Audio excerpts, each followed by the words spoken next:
వాళ్ళు చెప్పారు ఇప్పుడు ఒక మాట. ముఖ్యమంత్రి ఒక సభలో మాట్లాడుతూ చొక్కా చేతులు మడత పెట్టే సమయం వచ్చింది. చొక్కా చేతులు మడత పెడతాడంట. నువ్వు మీ వైసీపీ కార్యకర్తలు చొక్కాలు మడత పెడితే మా టీడీపీ కార్యకర్తలు, జన సైనికులు, ప్రజలు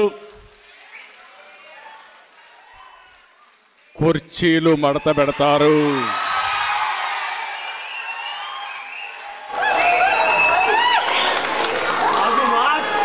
మళ్ళీ చెబుతున్నా,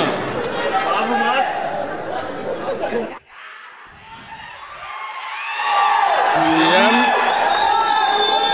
ఈరోజు సభలో మాట్లాడుతూ చొక్కా చేతులు మడత పెట్టే సమయం వచ్చింది. నువ్వు మీ వైసీపీ కార్యకర్తలు చొక్కాలు మడత పెడితే మా టీడీపీ కార్యకర్తలు, జన సైనికులు, ప్రజలు కుర్చీలు మడత పెడతారు.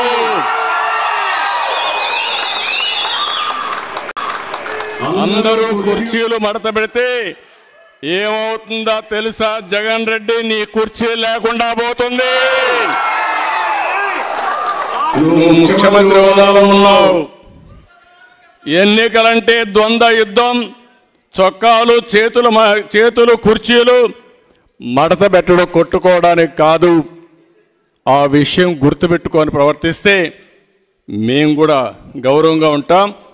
కబద్దార్, జాగ్రత్తగా ఉండమని మరొక్కసారి సభ ద్వారా హెచ్చరిస్తున్నా.